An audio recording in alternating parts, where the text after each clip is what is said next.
meet our friends everywhere with Chapter 19 of To Ask No Man, story of George Mueller's incredible adventure with God. This is another in the series, Stories of Great Christians, brought to you by the Moody Bible Institute of Chicago.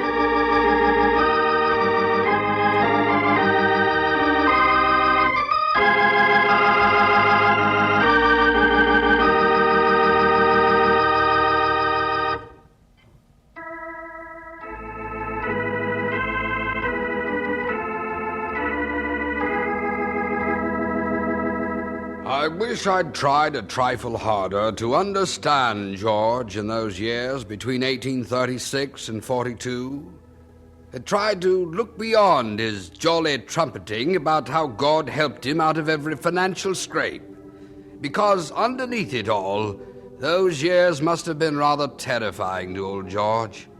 There he'd adopted almost 100 homeless children, agreed to feed, clothe, educate, and maintain 3 homes for them. And he did it on less than a shoestring. No capital resources at all.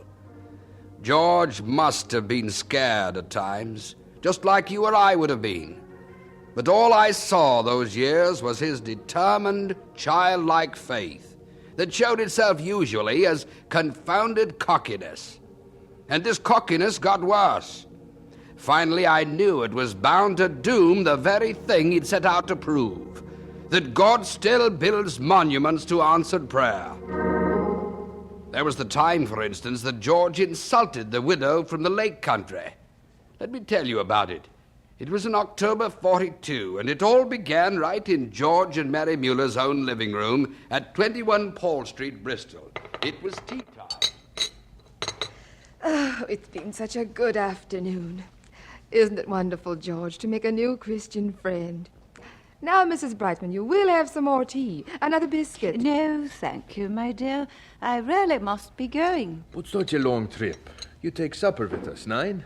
We need more good talk. Oh, you young folks are so very kind to an old lady. But tea has been hearty. I won't need to buy supper on the way at all. No, I must go now. We understand. But we hate to end this talk of Christian things.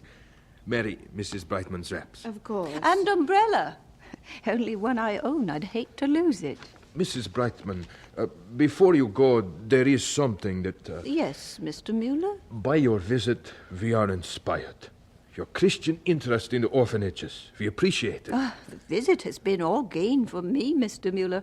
That you can always say, and mean it more. Well, I'm sure Here's what I mean. Mrs. Brightman, what I say to you I've never said before to anybody, except my wife and the orphans. What is it, Mr. Mueller? I begin this way. God showers me with miracles of answered prayer. Some you hear this afternoon. Yes. He keeps on blessing. I know. The more responsibility I put on my shoulders, the more he will support and answer my requests. Never lose that faith. Mrs. Brightman, I want to add you to my responsibility. What? Because your testimony inspires us. I want you to share a common purse with me. Why, Mr. Mueller, whatever do you mean? I want you to feel my purse is your purse. For we both share God's purse. But, Mr. Mueller, Nine, don't stop me. As I say, I've never before said this thing to anybody. But today I'm led. But why? Because your Christian testimony should be rewarded.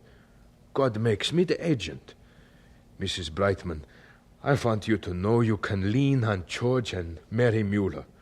In time of need, call to us for help. From this day on, we have one purse together.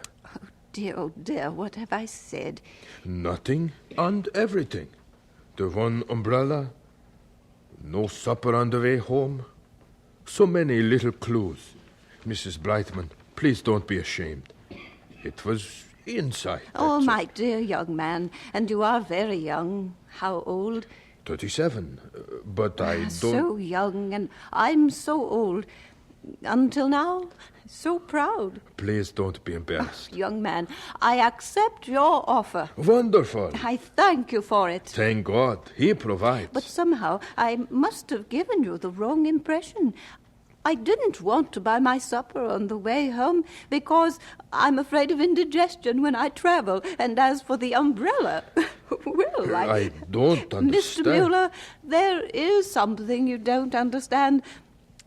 I've never had any money worries in my whole life. And just recently, I inherited a tidy little legacy. You see, Mr. Mueller, I'm considered by most quite a wealthy woman.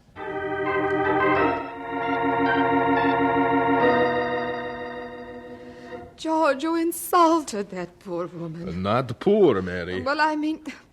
All right, what did you say to her then? What could I? I mumbled something about the misunderstanding. Well, I hope you told her in a hurry to forget that part about sharing a common purse. Oh, George, how could you? What she must have thought. It was a mistake. She knew. I wonder. She did. Truth is, she said she liked the idea of a common purse. She what? Oh, I said no after I found out about her. But she George, said... what did you say? Well, she says she regards her money as a provision from God. Provision for her safekeeping. Naturally.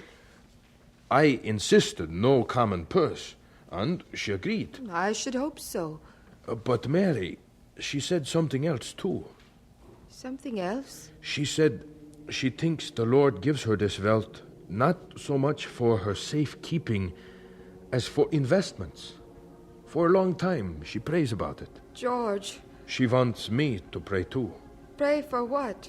Ask God to show her exactly where He'd have her put her legacy. George, you wouldn't. Wouldn't what, Mary? Don't look at me like that.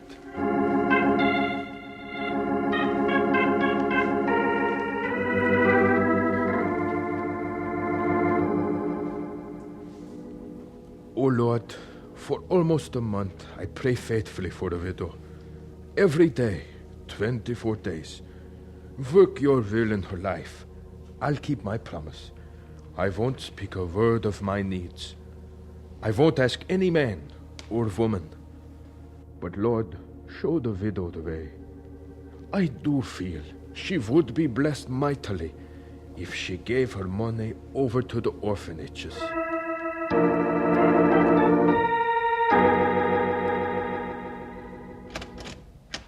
George! Here, Mary. Such a day. Company, George. Oh, just a minute. I take off my overshoes.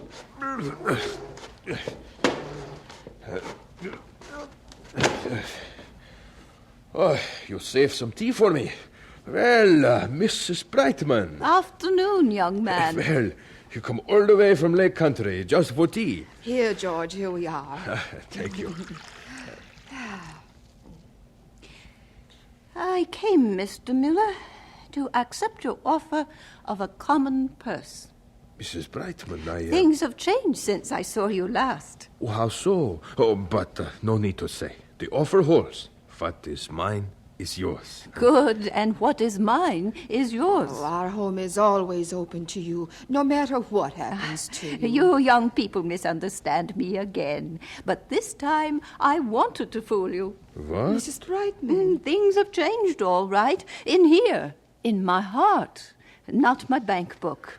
Then what I want did you... to share a common purse because the Lord has told me to give up my money. Mrs. Brightman. George. Well, this is... A surprise to you, Mr. Mueller, I know. But please don't refuse it on that account. I know it's what the Lord wants. He wants the orphanages to have my legacy. What can we say? Well, I say, there is much to say. But first, this.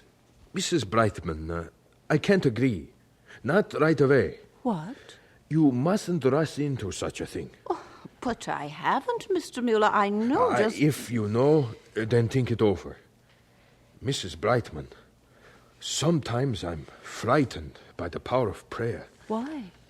Frightened. Mrs. Brightman, think this over for 2 full weeks. Then, if the Lord still says so, the orphanages will accept your legacy. I had to admire George when he did things like that, because he needed that money. Needed it in less than a month, too, by December 31st. But in 2 weeks he got his letter from the Lake Country widow. She wrote, Since I last saw you, I haven't found the slightest doubt about what I ought to do. Won't you pray I'll never offend my Father in heaven by regretting this act of obedience? I've asked my heart if I'm really doing it unto him, and my heart assures me I am, not for anything but obedience to the written word. I want you to have my money, and I'll forward it soon. December 6th, 1842. My dear Sister Brightman, your letter finds me in peace. It did not surprise. Dealing with God is a reality. Saints have power with him through Jesus. It's now 42 days since you first talked of this matter. Praise God for his wisdom that made me speak about sharing one purse. December 16, 1842. Dear Mr. Mueller, how I hesitate to tell you there's some delay in my signing over the money to you immediately. Probably it won't be paid in full until the end of January 43. It's just a legal technicality, but it can't be rushed. December 31, 1842. In reference to the delay, I rejoice. This gives abundant opportunity to you to ponder. Afterwards you can say, you did nothing in haste.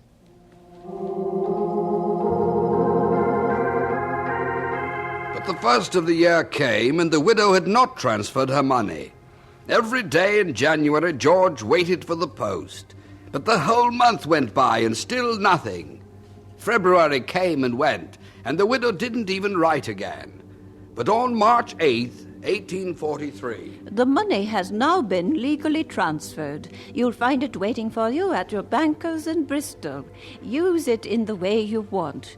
But please, Mr. Mueller, do spend a little of it on yourself and Mary.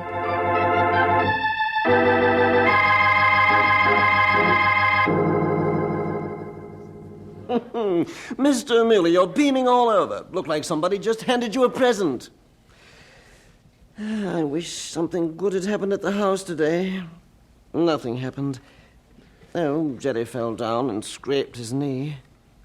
And, oh yes, do you know number 4 Wilson? Of course, Brother Terence. They came in today. Another broken window? Oh, no, nothing like that. They're going to move. So? Said they'd give us first chance at their house. Of course, I thanked them, but I said it was impossible. You mean, Brother Terence, they gave us first chance to rent that house next door? The Graham said you might want another roomy place to start another home. But I told them it's a pity we have no money at all. Just 3 shillings in the house. Brother Terence, let's go into the parlor. What I tell you now is a big surprise.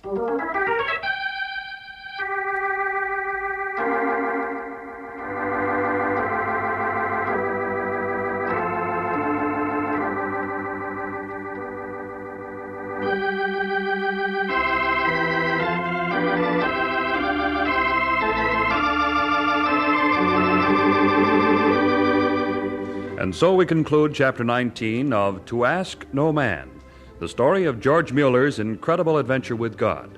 This is another in the series, Stories of Great Christians, which come to you transcribed from the Moody Bible Institute of Chicago.